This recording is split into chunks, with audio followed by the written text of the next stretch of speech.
12 बजे आप लोग अपने डाउट्स पूछ सकते हो। जब तक बहुत ज़रूरी नहीं हो अपने माइक ऑन मत करना, हमारे पास टाइम कम होता है। एक तो टाइम कम होता है, ऊपर से जूम की जो क्लास होती है वो भी यहाँ पर अनपेड वर्जन है, इस वजह से और थोड़ा हमारा टाइम कम हो जाता है। ठीक है ना? तो अ, हमें जो टॉपिक ख़त्म करना हम कर लेंगे इसको, अगर बहुत ज़्यादा डिस्टरबेंस नहीं हुई। कोई भी डाउट होगा उसको लिख लेना, 12 बजे आराम से पूछ लेंगे। एक चीज़ और है, जितनी भी हमारी क्लास हो रही है वो सब मैं वीडियो रिकॉर्डिंग कर रहा हूँ उसकी, और उस रिकॉर्डिंग को मैं इंटरनेट पे डाल दूंगा यूट्यूब पे, और लिंक आपको भेज दूंगा। जिन लोगों की, जो लोग क्लास में आ रहे हैं उनको तो पता लग ही रहा है, जो नहीं भी आ रहे हैं या जो आ रहे हैं क्लास में उनको दोबारा देखनी है अगर क्लास, तो वो वहाँ जाके दोबारा से देख सकते हैं। सर तो ऑडियो भी आएगी? ऑडियो वीडियो दोनों रहेगी, जैसे अभी हमारी क्लास चल रही है ये सारी इंफॉर्मेशन उसमें रहेगी। Okay sir. ठीक है, तो अपने माइक को ऑफ रखना, अमन।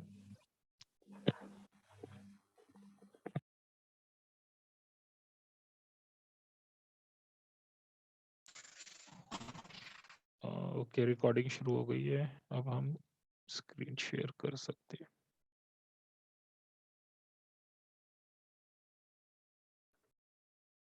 ओके, आज का अपना टॉपिक है डोपिंग। डोपिंग जानते हो क्या होती है? कोई बताना चाहता है? Yes sir. बोलो। सर डोपिंग जो वो लोग इंजेक्शंस इंजेक्ट कर लेते हैं अपनी बॉडी में थोड़ा अच्छा परफॉर्म करने के लिए। हम्म, अपनी एनर्जी परफॉर्मेंस। लेवल उसके हाई एनर्जी लेवल उससे हाई हो जाता है। गुड। अच्छा, होता यह है कि एनर्जी लेवल यानी कई तरीके की डोपिंग्स होती है, कई तरीके से अपनी परफॉर्मेंस को बढ़ाते हैं स्पोर्ट्स पर्सन।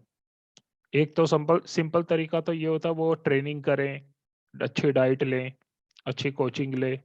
लेकिन कुछ इलीगल तरीके भी होते हैं, जैसे दवाइयाँ यूज़ करना, और दवाइयाँ भी वो वाली यूज़ करते हैं जो बैन ड्रग्स होते हैं, जो इलीगल है। तो इलीगल ड्रग्स को यूज़ करके जब कोई स्पोर्ट्समैन अपनी परफॉर्मेंस को इम्प्रूव करता है तो इसे डोपिंग कहा जाता है। ये तो इसकी साधारण सी परिभाषा है।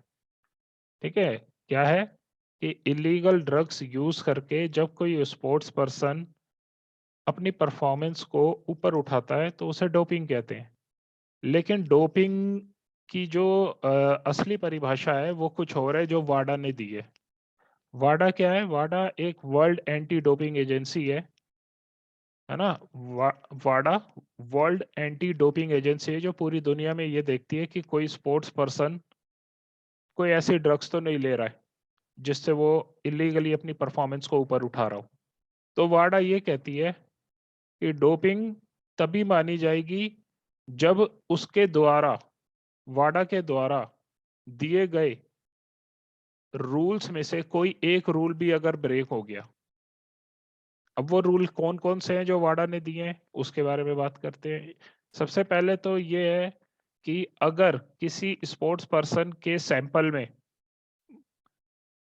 कोई भी ड्रग्स मिल जाता है, सैंपल क्या होता है, या तो ब्लड का सैंपल लेते हैं या फिर पेशाब होता है, यूरिन होता है, उसका सैंपल लेते हैं, और उसके अंदर अगर किसी भी स्पोर्ट्स पर्सन का पर्सन के सैंपल में कोई भी प्रोहिबिटेड सब्सटेंस, कोई भी ड्रग्स मिल जाती है, इलीगल ड्रग्स, बैन ड्रग्स, तो उसे डोपिंग माना जाता है। पहला रूल तो ये कहता है। दूसरा रूल ये कहता है कि अगर उसने कोई, उसके के सैंपल में प्रेजेंस ना मिले लेकिन अगर वो यूज करते हुए पकड़ा गया कोई भी प्रोहिबिटेड सब्सटेंस, कोई भी बैन सब्सटेंस, तो भी ये डोपिंग माना जाता है। तीसरी चीज होती है, अगर उसने किसी भी तरीके का एडमिनिस्ट्रेशन करते हुए पकड़ा गया, यूज नहीं कर रहा लेकिन अगर उसके पास, उसने उसको उसकी प्रोसेसिंग कर रहा है, यूज करने के लिए तैयार कर रहा है, यूज किया नहीं अभी लेकिन यूज करने के लिए तैयारी कर रहा है, तो भी ये डोपिंग माना जाता है। अगर उसके पास रखा हुआ मिल गया कोई ऐसा बैंड ड्रग्स, उसने यूज ना किया हो, अगर रखा हुआ भी मिल गया उसके पास, तो भी ये डोपिंग माना जाता है। अगर अब क्या होता है कई बार एथलीट से की डोपिंग चेक करने के लिए उससे सैंपल कलेक्ट किया जाता है। पेशाब, मान लो उसका पेशाब का सैंपल लिया और उसने पेशाब के साथ कोई ना कोई छेड़छाड़ कर दी। मतलब कई एथलीट क्या करते हैं कि वो अपने पेशाब के अंदर कोई ऐसी दवा मिला देते हैं जिससे जो इलीगल उसने ड्रग्स लिया उसका पता ना चले। ठीक है, या फिर वो क्या करते हैं, जो सैंपल होता है उनका, उसके पर वो टैग लगाते हैं डॉक्टर्स। वो टैग में कोड देते हैं एथलीट को ताकि उसकी आइडेंटिटी छुपी रहे। तो कई बार ये एथलीट क्या सोचते हैं कि अपना कोड ही बदल दे। तो इस तरीके की अगर कोई भी उसने छेड़छाड़ करने की कोशिश की एथलीट ने, तो ये भी डोपिंग माना जाता है। अगर कोई एथलीट ट्रैफिकिंग करते हुए पकड़ा जाए, ट्रैफिकिंग का मतलब होता है कि वो ड्रग्स को किसी दूसरे स्पोर्ट्स पर्सन को सप्लाई कर रहा है, तो भी ये डोपिंग माना जाता है। अगर कोई एथलीट अपना सैंपल देने से मना कर दे, सैंपल देना तो चलो दूर की बात है, अगर कोई एथलीट अपनी जगह ना बताए कि मैं कहाँ पर हूँ, और देखो होता क्या है कि जब कंपटीशन चल रहा होता है तब तो एथलीट का पता होता है कि वो कहाँ पर होगा, वो कंपटीशन में ही होगा, कंपटीशन के वेन्यू पे। लेकिन कंपटीशन खत्म होने के बाद ऑफ सीजन में एथलीट अपने घूमने निकल जाते हैं, फैमिली के पास चले जाते हैं। तो तो वाडा का ये रूल है कि आप वाडा को बता के जाओगे आप कहाँ जा रहे हो। वाडा को बताना होता है कि आप कहाँ पर हो, अपना वेयर अबाउट बताना होता है। अगर कोई एथलीट ये वेयर अबाउट बताने से मना कर देता है तो ये भी डोपिंग माना जाता है। अगर उसने बताया नहीं कि वो कहाँ पर है और वो किसी जगह पे चला गया, तो ये भी डोपिंग माना जाएगा। इसके अलावा अगर वो सैंपल देने से मना कर देता है कि मैं सैंपल नहीं दे रहा, तो ये भी डोपिंग माना जाता है। तो इनमें से अगर कोई एक रूल भी वायलेट हो गया, कोई एक भी वाडा ने ये जो दिए हैं इसमें से वायलेट हो गया, पूरा नहीं हुआ फुलफिल, तो वो डोपिंग माना जाता है।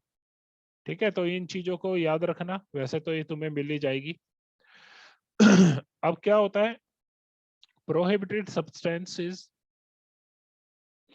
बैन ड्रग्स को कहा जाता है। प्रोहिबिटेड सब्सटेंसेस जो होते हैं वो बैन ड्रग्स होते हैं। ठीक है, और इसको दो कैटेगरीज में डिवाइड किया जाता है। दो तरीके के बैन ड्रग्स हैं, एक तो इन कंपटीशन बैन ड्रग्स हैं और एक आउट ऑफ जो कंपटीशन। हाँ, दो तरीके के बैन ड्रग्स हैं, एक तो है इन एंड आउट कंपटीशन और एक in competition. In and out competition का मतलब है वाले बैन ड्रग्स जिनको कभी नहीं लिया जा सकता, कंपटीशन के दौरान भी नहीं लिया जा सकता और कंपटीशन खत्म हो गया ऑफ सीजन में भी नहीं लिया जा सकता। तो ऐसे ड्रग्स को इन एंड आउट ड्रग्स कहा जाता है। और इन कंपटीशन वाले ड्रग्स होते हैं जिसको सिर्फ कंपटीशन के दौरान नहीं लिया जा सकता। अगर आप आउट ऑफ कंपटीशन हो तो इसको ले सकते हो। तो अब आगे देखते हैं वो कौन कौन सर से। अगर वो बैन होंगे जब भी दे सकते हैं।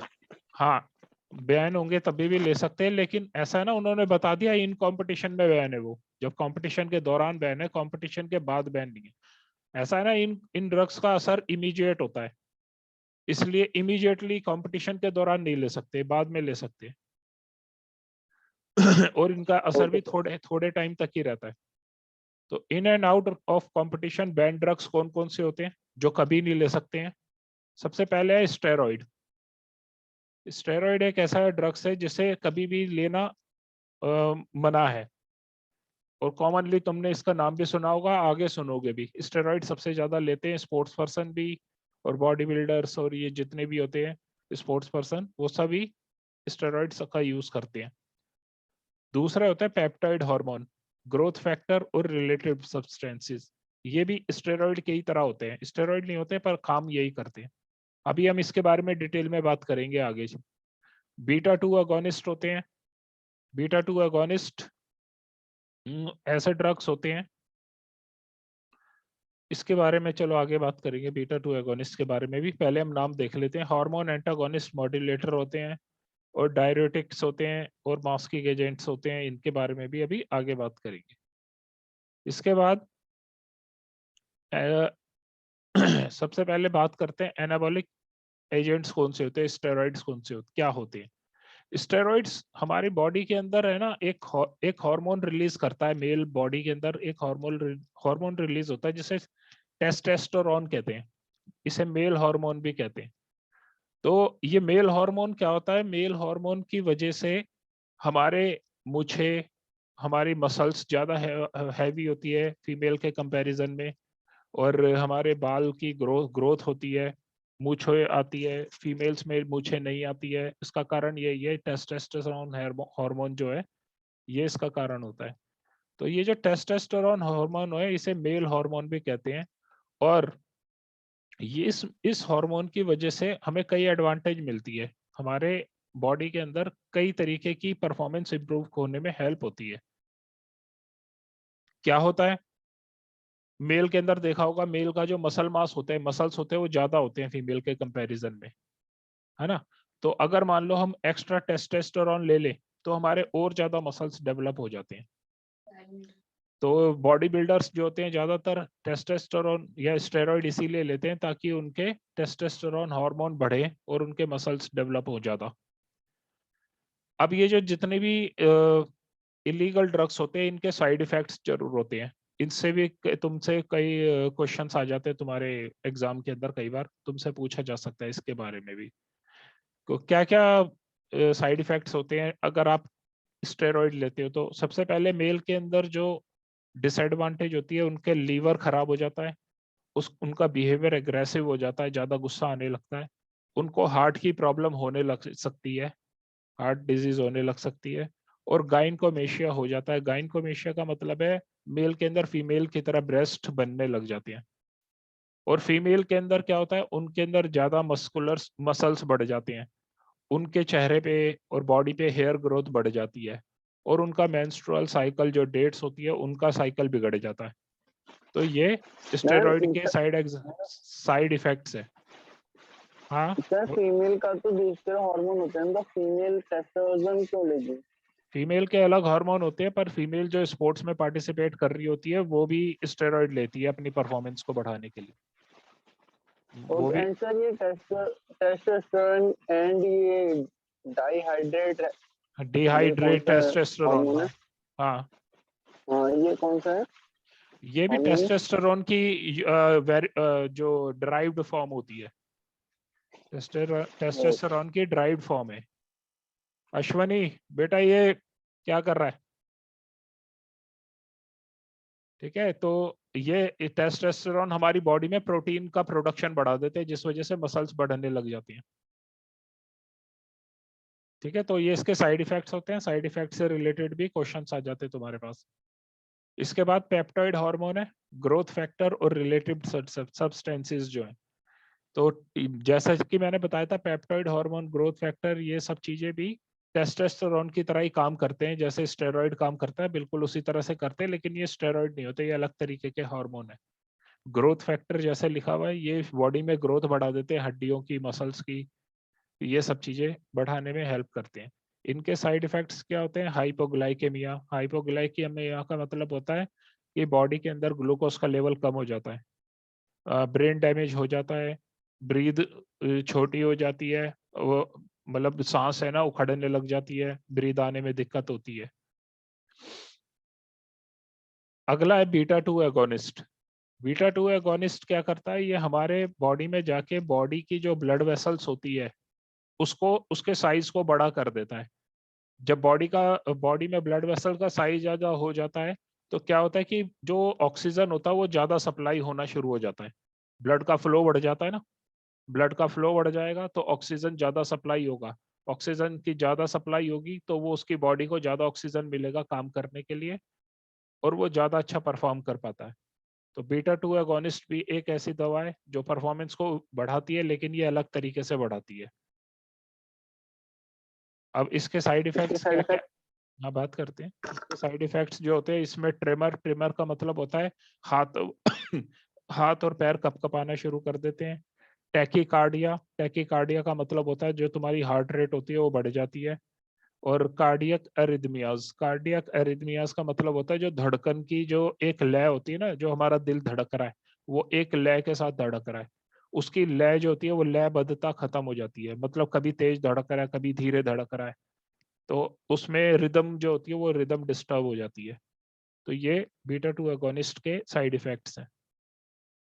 इसके बाद आ जाते हैं हार्मोन एंटागोनिस्ट एंड मॉड्यूलेटर।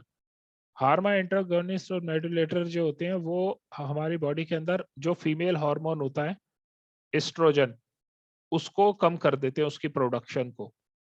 ठीक है, और ये एक्चुअली ये है ना, देखो जैसे बताया कि स्टेरॉइड जो होते हैं हमारी बॉडी के अंदर, हमारे स्टेरॉइड की बात कर रहा हूँ जो सबसे पहले जिसके बारे में हमने बात की थी, स्टेरॉइड से हमारी बॉडी में परफॉर्मेंस तो ऊपर उठती है लेकिन उसके साइड इफेक्ट्स भी होते हैं।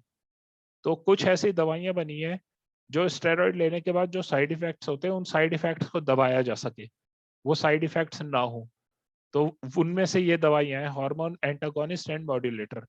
तो जो भी लोग स्टेरॉइड लेते हैं वो ये दवाइयां जरूर लेते हैं, हार्मोन एंटागोनिस्ट और मॉड्यूलेटर, ताकि उसके साइड इफेक्ट्स ना हो।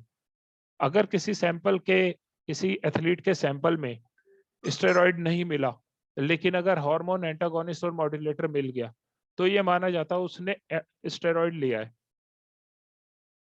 और इससे पता लग जाता है कि हाँ उसने इलीगल ड्रग्स ली है, तो इसको भी इलीगल ड्रग्स की कैटेगरी में रखा हुआ है। ठीक है, तो ये डोपिंग है। अगर हार्मोन एंटागोनिस्ट और मॉड्यूलेटर से डायरेक्ट हमारी कोई परफॉर्मेंस नहीं बढ़ रही है, लेकिन ये साइड इफेक्ट्स को खत्म कर रहा है स्टेरॉइड के।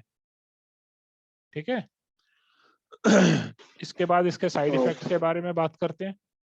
इसके साइड इफेक्ट्स के अंदर डीप वेन थ्रोम्बोसिस एक प्रॉब्लम है, जो किसी की भी हमारी जो ब्लड वेसल्स होती है वो ब्लड वेसल्स खराब होना शुरू हो जाती है। उसमें थ्रोम्बोसिस का मतलब होता है वो डैमेज हो जाना शुरू हो जाती है, उसमें हार्डनेस आ जाती है और वो डैमेज होने के चांसेस हो जाते हैं। सिर दर्द बढ़ने लग जाता है और एब्डोमिनल पेन बढ़ने लग जाता है, पेट के अंदर जो दर्द होता है ये बढ़ने लग जाता है इन दवाइयों से। इसके बाद आते हैं डायरेटिक्स और अदर मास्किंग एजेंट्स। डायरेटिक्स वैसे जो होता है वो हमारी बॉडी से जो वाटर होता है ना उसको रिमूव करके हमारे बॉडी वेट को कम कर देता है।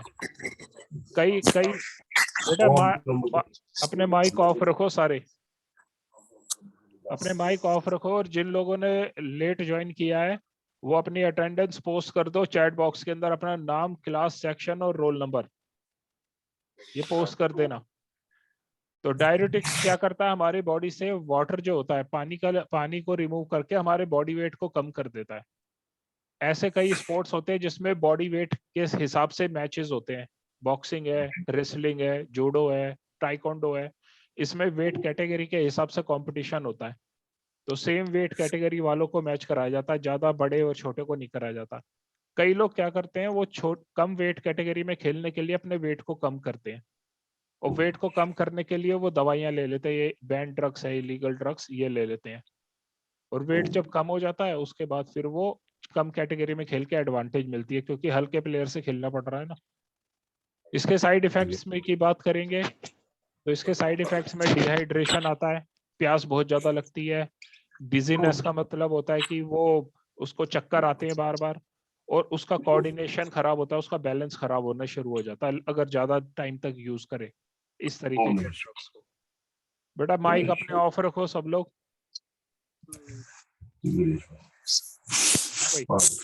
माइक क्यों ऑन रखे हुए हैं तुमने?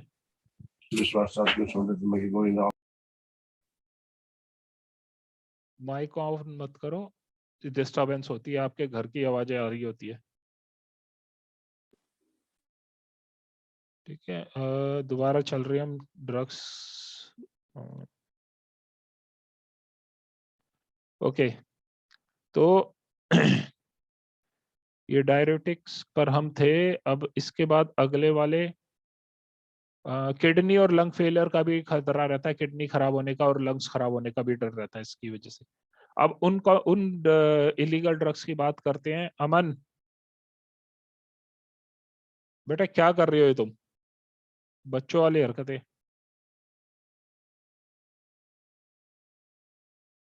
मैंने कहा ना टाइम तुम्हारे पास कम है, और थोड़ी सी देर में अभी ये जूम जो है ये 40 मिनट के लिए खुला होता है, ये बंद हो जाता है उसके बाद, अनपेड वर्जन है। 10 मिनट रह गए हैं इसमें, फिर ये अपने आप ही बंद हो जाएगा। इन कंपटीशन वो वाले ड्रग्स हैं जो कंपटीशन के दौरान, जब मैचेस चल रहे हैं तब नहीं ले सकते हैं, कंपटीशन के दौरान नहीं ले सकते हैं। तो इसमें कौन कौन से ड्रग्स आ जाते हैं? स्टिमुलेंट्स होते हैं, नार्कोटिक्स, कैनाबिनॉइड्स और ग्लूकोकॉर्टिकोस्टेरॉइड। इसके बारे में बात करेंगे। तो सबसे पहले स्टिमुलेंट्स है। सब स्टिमुलेंट्स क्या होते हैं? ये ऐसी दवाइयाँ होती है जिससे हमें थकान फील नहीं होती है और हमारी अलर्टनेस बढ़ जाती है। इसके साइड इफेक्ट्स में डिहाइड्रेशन आता है, कोऑर्डिनेशन और बैलेंस खराब हो जाता है और वेट लॉस हो जाता है इस स्टिमुलेंट्स लेने की वजह से। इसके बाद अगला वाले हार्ट प्रॉब्लम में भी इसमें डर रहता है। नार्कोटिक्स, नार्कोटिक्स हमारी बॉडी में पेन को रिड्यूस करने के लिए लिया जाता है।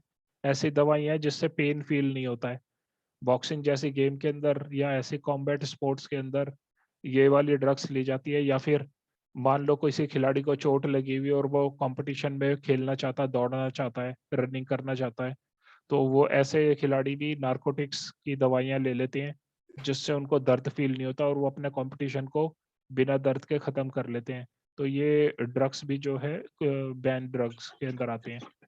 ये नहीं बट ये तो कंपटीशन में बैन है ना? हाँ,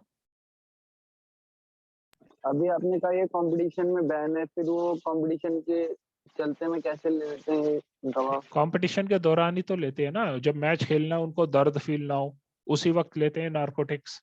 तो ये बैन है। वैसे ये बैन नहीं है नार्कोटिक्स। अगर आप वैसे सोच रहे हो नार्कोटिक्स की जो ड्रग्स जो आम लोग लेते हैं वो बैन है। वो कुछ देशों में बैन है, कुछ देशों में बैन नहीं है ना। ये तो अलग अलग देशों का वो है, लेकिन वाडा के हिसाब से हम बात कर रहे हैं, स्पोर्ट्स पर्सन के लिए बात कर रहे हैं, हम नॉर्मल लोगों के लिए बात नहीं कर रहे। ठीक है, तो नॉर्मल लोग जो स्पोर्ट्स के जो लोग होते हैं वो इन कंपटीशन नार्कोटिक्स की दवाइयाँ बिल्कुल नहीं ले सकते। कई बार नार्कोटिक्स ऐसी दवाइयों को बच्चे जो इस्तेमाल होता है वो ऑपरेशन करने के लिए, ट्रीटमेंट करने के लिए भी होता है, डॉक्टर्स यूज करते हैं। ठीक है ना, तो ये ऐसी दवाइयों को इन कंपटीशन नहीं लिया जा सकता, लेकिन आउट ऑफ कंपटीशन लिया जा सकता है इलाज के लिए। सर इस दवाई में वो नींद भी तो आती है इस दवाई को लेने के बाद, तो वो मैच कैसे खेल लेते? इतनी मैच के इतनी कोई वो नहीं आता है, इतनी कोई नींद नहीं आती है नार्कोटिक्स सर से कोई। क्योंकि बहुत बहुत ज्यादा मात्रा में मिलने पे सर बेहोशी हो जाती है तो बहुत ज्यादा मात्रा में लेगा क्यों कोई? वो इतनी मात्रा में लेगा जितनी उसका पेन खत्म हो जाए, है ना। तो रेस्पिरेटरी डिप्रेशन यानी कि सांस में दिक्कत आती है, कॉन्स्टिपेशन खराब हो जाता है नार्कोटिक से, कंसंट्रेशन कम हो जाता है अगर लंबे टाइम तक यूज करे इसको। इसके बाद कैनाबिनॉइड्स है। कैनाबिनॉइड्स भी इनका कोई डायरेक्ट इफेक्ट तो नहीं होता परफॉर्मेंस पे, पर ये क्या करते हैं, ये हमारे मूड को ऊपर उठाती है, हमारे मूड को अच्छा करती है। जब मूड अच्छा होता है तो खेलने का मन करता है ना, तो परफॉर्मेंस अच्छी हो जाती है। कैनाबिनॉइड्स एक तरीके के वैसे नेचुरल ड्रग्स होते हैं, इसलिए इनको अभी अलाउ नहीं है लेना।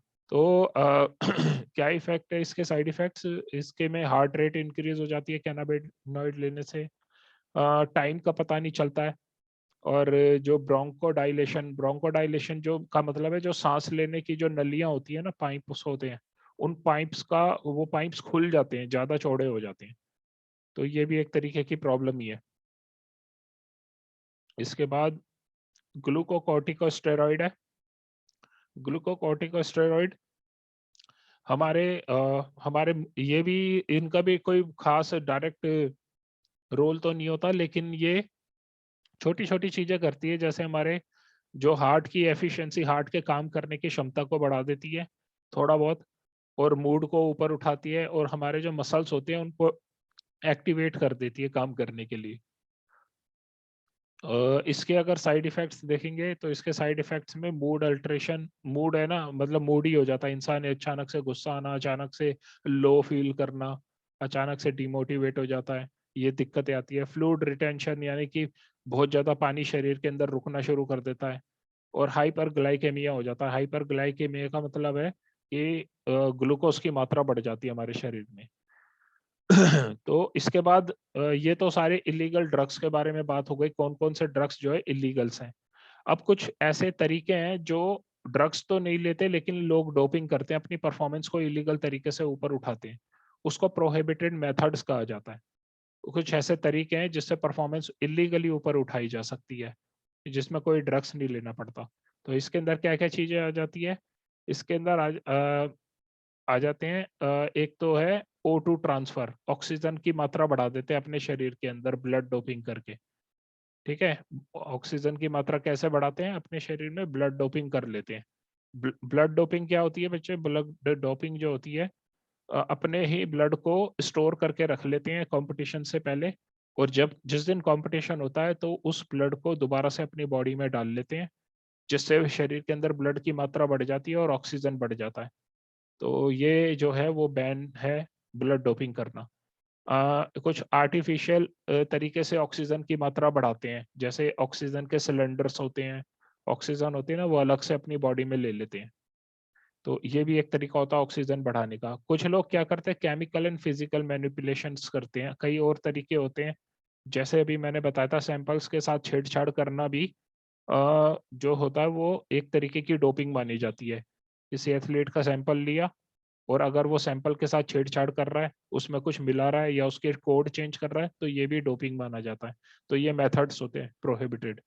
और जीन डोपिंग एक होती है। जीन डोपिंग में क्या करते हैं, जो इंसान के जीन्स होते हैं, माता पिता से जो गुण मिले उनको बदल देते हैं। मान लो किसी की हाइट कम होती है और वो अपनी हाइट बढ़ाना चाहता है, बास्केटबॉल या वॉलीबॉल जैसी गेम खेलना चाहता है, तो अपने वो ऐसे जीन्स डाल लेता है बॉडी के अंदर जिससे उसकी हाइट बढ़ जाए।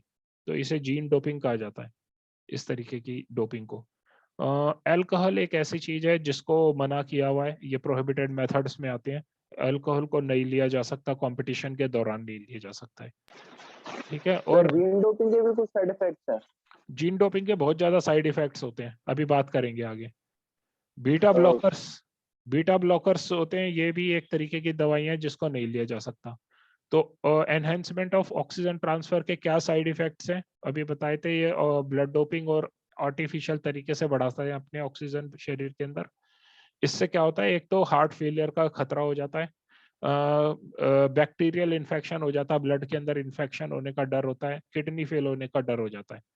केमिकल और फिजिकल मैनिपुलेशन जो होता है वो टेम्परिंग विद सैंपल है, तो इसका कोई साइड इफेक्ट तो नहीं है, लेकिन अगर पकड़ा जाए ये करता हुआ तो इस पे बैन लग जाता है खिलाड़ी पे।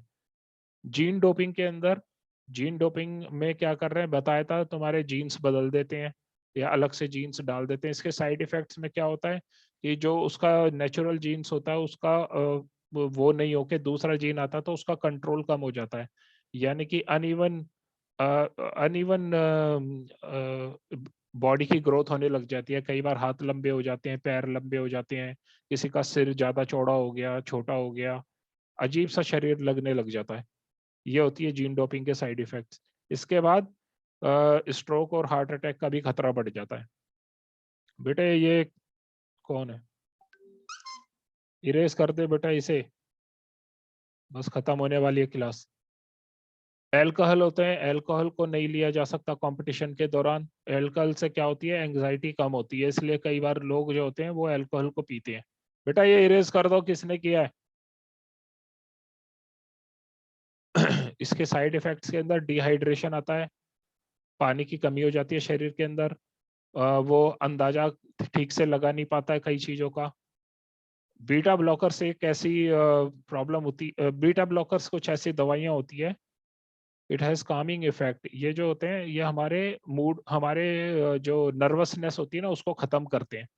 जैसे कई बार कंपटीशन से पहले इंसान घबरा रहा होता है, कई बार तुम्हारा एग्जाम होता है ना, तुम एग्जाम से पहले घबरा रहे होते हो, एंग्जाइटी हो रही होती है, नर्वस हो रहे होते हो, तो ये नर्वसनेस को कम कर देते हैं ये बीटा ब्लॉकर्स। इसके साइड इफेक्ट्स में तुम्हारा पेट खराब हो जाता है, डायरिया हो सकता है, नोजिया हो सकता है, जुकाम वगैरह, सेक्सुअल डिसफंक्शन होने का खतरा रहता है और हार्ट प्रॉब्लम्स आने का खतरा रहता है। तो ये सारे तुम्हारे साइड इफेक्ट्स हैं बीटा ब्लॉकर्स के। और जितने भी हमने ड्रग्स के बारे में बात की है, ये सारे ड्रग्स इससे रिलेटेड तुम्हारे पास आ सकते हैं एग्जाम के अंदर किसी भी चीज पर। ये इसकी भी मैं पीडीएफ जो है तुम्हें दे दूंगा। अभी सिर्फ 2 मिनट बचे हैं, 2 मिनट बाद ये जूम अपने आप बंद हो जाएगा। ठीक है। अभी तुम लोगों का अगर कोई अभी कुछ पूछना है, किसी चीज से रिलेटेड डाउट है तो अभी पूछ सकते हो, 2 मिनट का टाइम है।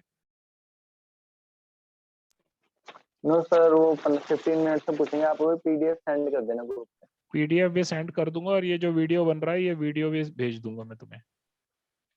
Okay sir.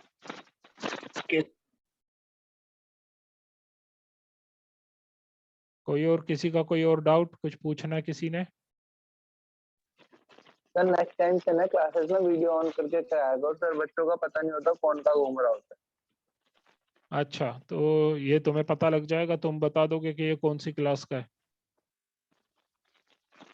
है। नो सर, वो सर मैं सजेशन दे रहा था बस। अच्छा चलो, सारे अपना वीडियो ऑन करना जरा, मैं तुम सबको देखते ले।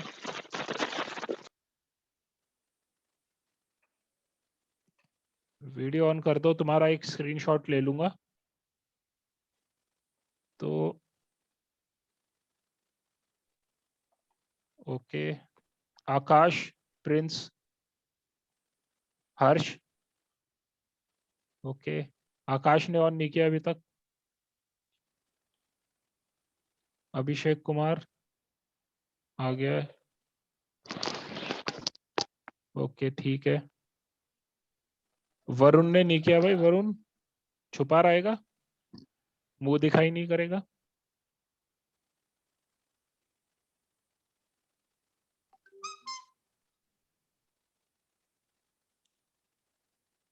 ओके, और भी कई हैं दूसरे, काफी सारे बच्चों ने ज्वाइन किया भाई। हाँ? और ये कितने सारे शिव